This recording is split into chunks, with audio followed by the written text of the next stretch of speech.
नमस्कार, मैं हूं पवन त्यागी। नवाब मलिक ने प्रेस कॉन्फ्रेंस की और ये प्रेस कॉन्फ्रेंस की थी मोहित भारतीय यानी मोहित कंबोज की प्रेस कॉन्फ्रेंस के जवाब में। और उम्मीद ये की जा रही थी कि मोहित कंबोज ने जो आरोप नवाब मलिक पर लगाए हैं और जिस तरह के गंभीर आरोप लगाए हैं कि ललित होटल के अंदर शराब, शबाब और कबाब की पार्टियां होती थी और वहां महाराष्ट्र सरकार के कई मंत्री आते थे और वो मंत्री आकर वहां डील करते थे और वहां तय होता था कि उगाही किससे करनी है, क्या ट्रांसफ़र पोस्टिंग किस अफसर को करना है, और करोड़ों करोड़ों की डील होती थी। और इस पर आरोप लगाते हुए आपको बताएं, मोहित कंबोज ने सीधे सीधे आरोप नवाब मलिक पर लगाए थे। और नवाब मलिक ने ये तक कहा था कि वो जो ललित होटल में जाते आते हैं उनकी फ़ोटो है कि वहाँ एक मंत्री आए थे और उस मंत्री से मिले थे जो ड्रग के सप्लायर हैं, उन लोगों के दाऊद इब्राहिम के गैंग के संबंध हैं। और एक आरोप लगाया गया था कि वहाँ जो काशिफ खान नाम का व्यक्ति है, जिसको ये कह रहे थे नवाब मलिक के क्रूज़ में पार्टी में एक दाढ़ी वाला अपनी गर्लफ्रेंड के साथ था और समीर वानखेड़े ने उसको क्यों छोड़ दिया, वो तो सप्लायर था, वो ड्रग का पेडलर था। इसका खुलासा नवाब मलिक ने अपनी प्रेस कॉन्फ्रेंस में किया और ये कहा कि वो असलम शेख का आदमी है। यानी एक तरह से नवाब मलिक ने जितने भी मोहित कंबोज ने आरोप प्रेस कॉन्फ्रेंस में लगाए थे उसका एक भी जवाब नहीं दिया, बल्कि ना अपने ऊपर आरोप लगाए गए जो आरोप लगे थे उनको काउंटर किया और एक नया खुलासा कर दिया कि महाराष्ट्र के मंत्री ये काशिफ खान के और इनके संबंध हैं।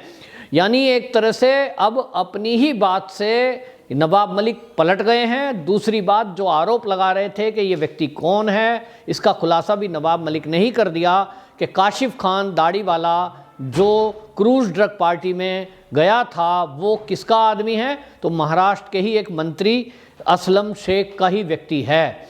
अब ये जो खुलासे हुए हैं इसमें आप देखेंगे कि एक बड़ा खुलासा जो हो गया है, अब नया खुलासा हो गया है, जो कांग्रेस के कोटे से मंत्री हैं और इनका पता लग रहा है कि ये ड्रग पेडलरों के साथी हैं। जहां तक नवाब मलिक आरोप लगा रहे हैं, पुराने घिसे पिटे आरोप हैं कि साहब एक आउटसाइडर कैसे एनसीबी के दफ्तर में ये आर्यन खान का बयान ले रहा है, कैसे उसको गिरफ्तार करके ले जा रहा है, ये सब बेकार की बातें हैं, इस पे अब कुछ होने वाला है नहीं। बहरहाल सुनील पाटिल को लेकर उन्होंने एक भी जवाब नहीं दिया, जिस सुनील पाटिल का खुलासा मोहित भारतीय ने किया था कि ये जो सुनील पाटिल है ये सारी ललित होटल की पार्टी करता था और यही बंदा जो है केपी गोस्वामी को फ़ोन करता है और कहता है कि 27 आदमी एक क्रूज़ की पार्टी करने वाले हैं, वहाँ ड्रग की बड़ी खेप पकड़ी जानी है, और खुद ही इसने फ़ोन किया। यानी सुनील पाटिल का एक तरह से नवाब मलिक ने स्वीकार किया है कि ये एनसीपी के नेताओं का निकट का व्यक्ति है। एक तरह से इसका मतलब ये हुआ कि मोहित कंबोज के द्वारा लगाए गए सभी आरोप ये स्वीकार कर लिए गए हैं नवाब मलिक के द्वारा। नवाब मलिक ने इस प्रेस कॉन्फ्रेंस में ये आरोप फिर से लगाया कि समीर वानखेड़े ये बीजेपी के लीडरों के साथ मिलकर, मोहित कंबोज के साथ मिलकर उगाही का धंधा कर रहे हैं। ड्रग पार्टी होती है, उसके फिर लोगों को पकड़ लेते हैं, फिर छोड़ने की एवज में पैसे लेते हैं। लेकिन नवाब मलिक के इन आरोपों में इसलिए कोई दम नहीं है क्योंकि आर्यन खान वाले मामले को अगर आप देखेंगे तो इसमें आर्यन खान की जो गिरफ्तारी की है ये समीर वानखेड़े ने की और एक भी बार उसको छोड़ने की बात नहीं हुई। पहले ही दिन से जब 2 अक्टूबर को गिरफ्तारी हुई उसके बाद से लगातार ये ट्रेस किया गया, ड्रग पकड़ी गई और उसके प्रूफ बनाए गए और प्रूफ बनाकर समीर वानखेड़े ने वो उच्च अधिकारियों को सौंपे। और इसके साथ ही सर्विलांस के जरिए वो सारे प्रूफ जुटाए गए, इलेक्ट्रॉनिक एविडेंस जुटाए गए, जो खाली समीर वानखेड़े तक सीमित नहीं रहे। अगर समीर वानखेड़े को रिश्वत लेनी होती और कहीं जिस तरह से नवाब मलिक कह रहे हैं कि उगाही का धंधा समीर वानखेड़े कर रहा था, तो आपको और हमको पता भी नहीं चलता कि क्रूज नाम की कोई पार्टी हुई थी। 2 अक्टूबर में कुछ लोग क्रूज पार्टी पे गए थे, लोग पकड़े जाते, आर्यन खान पकड़ा जाता और अगले दिन सुबह छूट जाता और कुछ 1-2 लोग जिनको दुनिया नहीं जानती उनके नाम को दिखाकर, जैसे पुलिस करती है कि ये पकड़े हैं, यानी आर्यन खान रात को ही रिमूव हो जाता। क्योंकि आप जानिए कि रात के समय में जितने भी न्यूज़ चैनल न्यूज़ चला रहे थे वो सब ये कह रहे थे कि एक कलाकार का, एक बॉलीवुड के एक्टर का कोई बेटा है, कोई बड़ा बच्चा है, वो कोई भी हो सकता था। तो आर्यन खान को ये कहकर भी समीर वानखेड़े छोड़ सकते थे कि भाई हमने रेड की, पकड़े, आर्यन खान की तलाशी ली, उसके पास से कोई ड्रग नहीं मिली और इसलिए हमने छोड़ दिया। अब आप समझिए, नवाब मलिक एक तरफ आरोप लगा रहे हैं कि वो समीर वानखेड़े उगाही का धंधा करता है। अगर उगाही का धंधा करता होता तो जिस आर्यन खान के पास से ड्रग मिली ही नहीं, उसकी चैट रिकवर की और वो भी 3 साल पुरानी, और उसमें पता लग रहा है कि वो ड्रग लेता था, इस बिना पर केस दर्ज हुआ। उसके किसी इंटरनेशनल ड्रग पैडलर से ड्रग मंगाता था, इस बिना पर उसको जेल हुई। तो समीर वानखेड़े ऐसा क्यों करते? शाहरुख खान से जो उनके एक आदमी जिसका, जैसे नवाब मलिक जिक्र कर रहे हैं केपी गोस्वामी जो है, केपी गोस्वामी के जरिए समीर वानखेड़े की बात चली रही थी नवाब मलिक के अनुसार। तो 25 नहीं तो 18 करोड़, 18 करोड़ नहीं तो 8 करोड़। अरे भैया 8 करोड़ कम थोड़ी होते हैं। समीर वानखेड़े को अगर 8 करोड़ लेने थे तो वो केपी गोस्वामी को क्यों कहता कि आप सेल्फी लीक करो? क्यों सेल्फी लेने देता? क्यों किसी को मोबाइल पे फोटो खींचने देता? क्या ये समीर वानखेड़े की नॉलेज में नहीं था? सबके फ़ोन जब्त किए, इन गवाहों के भी फ़ोन जब्त करता अगर पैसे ही लेने होते तो। आज तक महाराष्ट्र की पुलिस जितनी रेड करती है, क्या उनकी फ़ोटो वायरल होती हैं? नहीं होती, क्योंकि उनके पास जो गवाह हो या जो उनके रोजना उस पर साइन करते हैं, जिनको पंच बोलते हैं, क्या वो फ़ोटो खींचते हैं या खींचने देती है पुलिस? बिल्कुल नहीं खींचने देती। किसी एनकाउंटर को करें तो भी फ़ोटो नहीं खींचने देते हैं। तो समीर वानखेड़े के पास क्या इतनी बुद्धि नहीं है कि वो केपी गोस्वामी को सेल्फी लेने ही ना देता, वीडियो बनाने ही ना देता? इसका मतलब समीर वानखेड़े के दिल में कुछ था ही नहीं। और इसीलिए समीर वानखेड़े ने जैसे ही इस आर्यन केस में ड्रग पार्टी पे रेड की, जो लोग इसमें पकड़े गए, कुछ को लग रहा था कि इनको पकड़ना है, 11 में से 6 लोग छोड़ दिए और बाकी जो थे वो गिरफ्तार किए, और जो गिरफ्तार किए उसको मीडिया में बताया।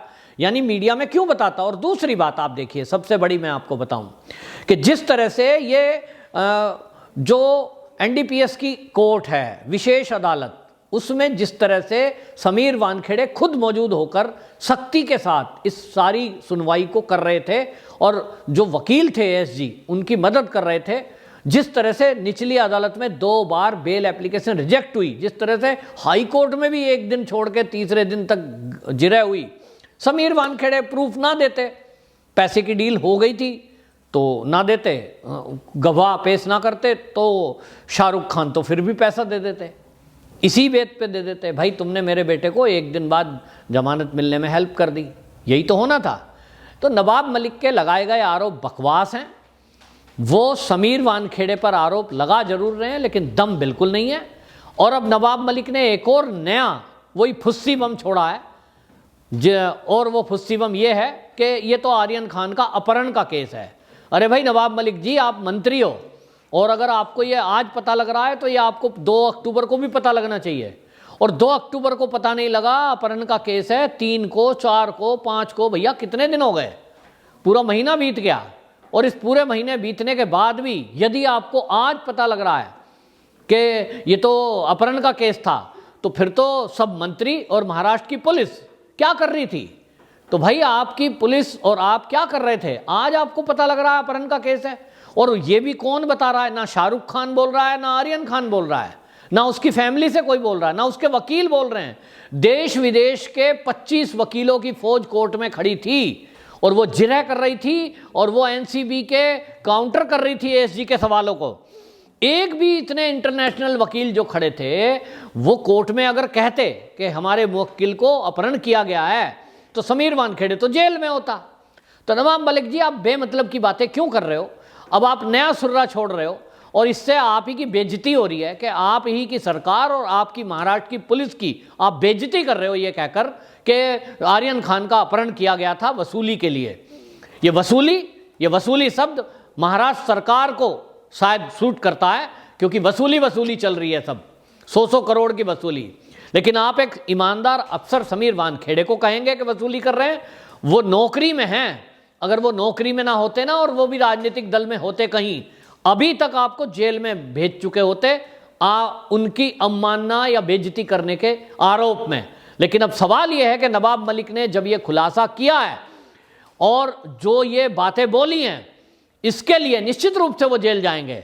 और दूसरी बात मैं आपको बताऊं कि यहां ये तो तय हो गया कि मोहित कॉम्बोज के द्वारा लगाए गए जितने भी आरोप थे वो सब सिद्ध हो चुके हैं, वो नवाब मलिक स्वीकार कर चुके हैं, उनका कोई काउंटर जवाब उनके पास नहीं है। और क्यों नहीं है ये भी मैं बता रहा हूं। बहुत एक राज की बात यह है कि मोहित कॉम्बोज अभी 25% प्रूफ आगे लेके आया है, 75% अभी प्रूफ उसके पास बाकी हैं, जिसमें नवाब मलिक का ही अगर डायलॉग बोलूं, पिक्चर अभी बाकी है मेरे दोस्त। तो अभी मोहित कॉम्बोज के पास पिक्चर बाकी है और वो पिक्चर, वीडियो, ऑडियो सब उसके पास हैं, जिसमें नवाब मलिक की भी एक रंगीन फिल्म आपको अगले आने वाले दिनों में देखने को मिल सकती है। ये मोहित कॉम्बोज लेके बैठा है। अभी तो उसने केवल वो छोटा वाला बम छोड़ा है और अभी मोटे वाले बम उसके पास मौजूद हैं। और आपको बताएं, उसकी जो कॉपी है वो कॉपी उसकी सेंट्रल एजेंसियों को मोहित कॉम्बोज दे चुका है। कार्रवाई, बम फूटेगा निश्चित रूप से। और अभी उसमें बड़े बड़े लोग अभी बचे हुए हैं, लेकिन इतना तय है। और आपको एक और राज की बात बता देता हूं जो मेरे सूत्र बता रहे हैं कि मोहित कॉम्बोज इस बम फोड़ने में अकेला नहीं है। उनके पास महाराष्ट्र सरकार के हर मंत्री का कच्चा चिट्ठा है, उनके पास सबकी वीडियोज हैं, ऑडियोज हैं, ट्रांसफर पोस्टिंग का पूरा रिकॉर्ड है। और इसीलिए आपको बता रहा हूं कि परमवीर सिंह यहां से गायब हैं, लेकिन वो जहां हैं उस जगह से वो किन्हीं भी लोगों को और मीडिया को ये मटेरियल उपलब्ध करा सकते थे। अभी एक पैकेट मोहित कॉम्बोज को दिया है, दूसरा पैकेट इसमें से देवेंद्र फडणवीस को मिलने वाला है, और पैकेट कई सारे बीजेपी के नेता अभी तैयार हैं। किरीट सोमैया हैं अभी तो बचे हुए, और नारायण राणे हैं अभी बम फोड़ने को तैयार। एक एक पैकेट इन सबके पास आने वाला है। ये सब खुलासे करने के लिए मजबूर किया, लेकिन ये शायद डील हुई है कि आप ये बम फोड़िए और ये सरकार में बैठे हुए मंत्री जो भ्रष्टाचार कर रहे हैं, ये जो उघाई कर रहे हैं, इनका खुलासा करिए। नवाब मलिक का आने वाले दिनों में आपको रंगीन चेहरा दिखाई देगा और एक बड़ा खुलासा होगा। जिस तरह से उसकी लड़की आरोप लगा रही थी बदनामी की, अभी तो बहुत कुछ खुलासा होना है। बहरहाल नवाब मलिक कोई जवाब मोहित कॉम्बोज के आरोपों का नहीं दे सके, इसका मतलब उन्होंने इसको स्वीकार किया है। वंदे मातरम।